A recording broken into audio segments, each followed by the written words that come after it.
Hello and welcome प्यारे विद्यार्थियों। आज की इस वीडियो में हम जानेंगे सदिश और अदिश राशियों को कैसे याद रखें, वो भी एक सिंपल सी ट्रिक से। तो बिना टाइम गवाए वीडियो को शुरू करते हैं। तो सबसे पहले हमारे लिए ये जानना जरूरी है कि सदिश और अदिश राशियां होती क्या हैं, तभी हम अच्छे से इनके अंतर को समझ पाएंगे। तो सबसे पहले हम देखते हैं कि अदिश राशियां क्या होती हैं।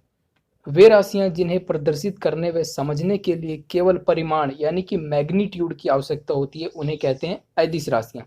इसके एग्जाम्पल के रूप में मैं आपको बताता हूँ, जैसे कि 10 किलोग्राम।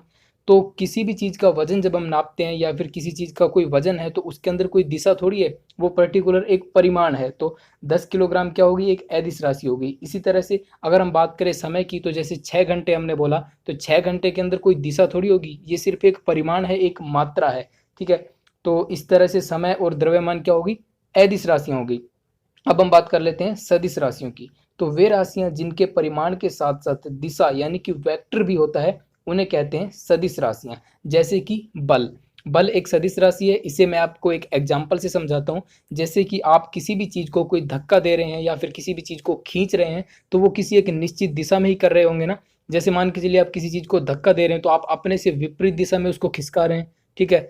तो इस तरह से वो एक सदिश राशि है, क्योंकि उसकी एक दिशा है। तो इस तरह से बल एक सदिश राशि हो जाएगी। अब हम देख लेते हैं कि अदिश और सदिश राशियों को याद करने की हमारी ट्रिक क्या है। तो सबसे पहले हम देख लेते हैं अदिश राशियों को याद रखने की ट्रिक के बारे में। तो अदिश राशियों के लिए ट्रिक है, उस आर्द्रता को चाबी दो।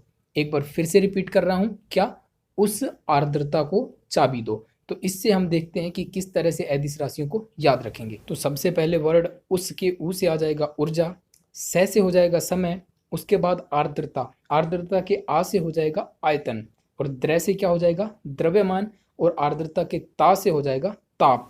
अब यहाँ पर को शब्द से कोई राशि नहीं आएगी, क्योंकि ये इस ट्रिक को जोड़ने का काम कर रहा है। इसके बाद चाबी के चा से आ जाएगा चाल, और बी से क्या आ जाएगा, वी अर्थात विद्युत धारा। इसके बाद दो अर्थात दो से आ जाएगा दाब। तो इस तरह से ये हो जाएंगी हमारी सभी अदिश राशियां। अब बढ़ते हैं सदिश राशियों पर। अगर आप चैनल पर नए हो तो सब्सक्राइब करके घंटी के आइकन पर क्लिक कर लेना, ताकि आपको लेटेस्ट वीडियोज का नोटिफिकेशन मिलता रहे, और वीडियो को लाइक और शेयर जरूर कर देना। अब देख लेते हैं सदिश राशियां। तो सदिश राशियों के लिए ट्रिक है विषुवत बल। एक बार फिर से रिपीट कर रहा हूं, विषुवत बल।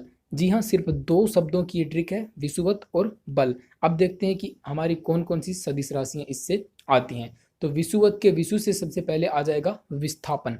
विस्थापन एक सदिश राशि है। इसके बाद वैसे आ जाएगा वेग। ठीक है। और विषुवत के अंतिम अक्षर तय से आ जाएगा त्वरण। इसके बाद हमारा क्या शब्द बचा, बल। तो बल एक स्वयं ही राशि है, तो बल भी क्या है, एक सदिश राशि है। तो इस तरह से ये हमारी सदिश राशियां हो जाएंगी। अब यहाँ पर एक इंपॉर्टेंट फैक्ट ये है कि बहुत सारे स्टूडेंट इस चीज में सबसे ज्यादा परेशान होते हैं, सबसे ज्यादा कंफ्यूज होते हैं वेग और चाल के अंदर। ठीक है। तो यहाँ पर आपको एक चीज याद रख लेनी है। जैसे मान के चलिए आप चाल को याद रख लेते हैं कि चाल एक अदिश राशि है, तो हमारा बचा हुआ जो वेग है ये एक सदिश राशि आपको अपने आप ध्यान में रह जाएगी। तो इस तरह से आप कंफ्यूज नहीं होंगे। उम्मीद करता हूँ आपको ये ट्रिक पसंद आई होगी। अगर ट्रिक अच्छी लगी है तो लाइक और शेयर जरूर कर देना। आपके शेयर से ही हमें वीडियो बनाने का मोटिवेशन मिलता है। मिलेंगे नेक्स्ट वीडियो में। Till then bye.